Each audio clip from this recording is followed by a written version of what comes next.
That's the human instinct. Yes. That's the defiant middle finger celebration of autonomy and good over evil. So Canadians are great people, but some of them, like Americans and everybody else in the world, got so stoned that their brains got burnt. Comfortably numb is uncomfortably dumb, and Neil Young's the poster child for that.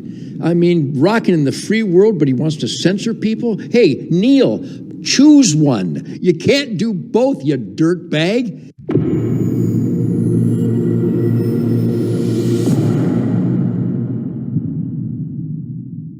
So first question, because I'm just going to dive right in since you need to get back to it. So I know that you're from Michigan. Yeah. And I'm from Toledo, Ohio. Are you familiar? That's a suburb of Detroit. I love Toledo, Ohio. I started playing rock and roll in Toledo in 1962.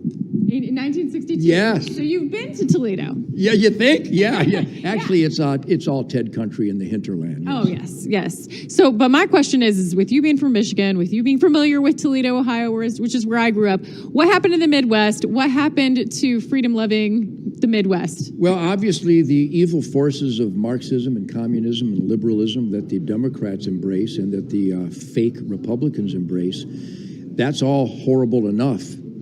But worse than all of that, and the facilitator of all of that evil, is apathy.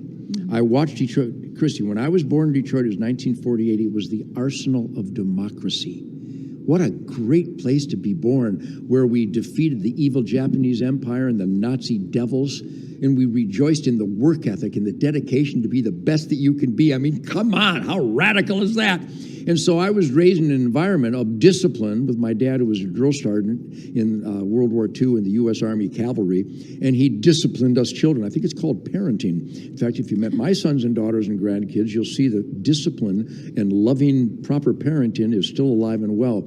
So I watched Detroit get stoned and drunk all around me. I've been clean and sober for 73 years, which is why I can form syllables and the president can't. And I watched good people turn into hippies and dirtbags. And they lost touch and they didn't care. They didn't vote.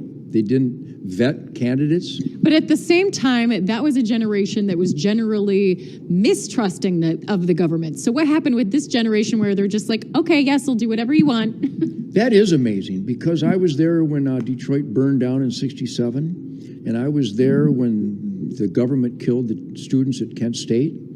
I was there when the Democratic Convention turned against the youth and the corrupt Chicago police. Not all of them, but enough of them. So, I was so possessed, obsessed with my Amboy Duke music and learning guitar adventure from his Lord Chuck Berry, that I didn't understand the drug cult morphine. I never partook. I saw people drooling and puking and stumbling and dying. I go, well, I should probably avoid that. And plus, I was so engulfed in the musical adventure that and I'm a bow hunter. I kill deer with a sharp stick. If you're drunk or stoned, you're gonna have to buy chicken, because getting close to a deer with a bow and arrow is the ultimate challenge. And so pursuing that ultimate martial arts of archery and bow hunting, aim small, miss small, mystical flight of the arrow, in collaboration with the same approach to my guitar playing, I didn't know what Vietnam was. I didn't know what communism was. I graduated from the American anti-education system. So I didn't figure it out literally until the heroes of Vietnam were coming home. Just a corrupt, immoral war. It wasn't even a war. I don't know what it was. But they would share with me their love of my standing up for gun ownership, the Second Amendment, constitutional rights, in my rock and roll radio interviews. So all of a sudden, I'm surrounded by people much more educated than I am and much more worldly wise than I am, sharing their support and appreciation for me supporting the self-evident truth, God-given individual right to keep and bear arms. Because I always talk about it, because I love guns and I love marksmanship and I love the discipline of tactical training. And so the military and law enforcement found their way to the Ted Nugent camp, and they supported me. So I'm surrounded by people who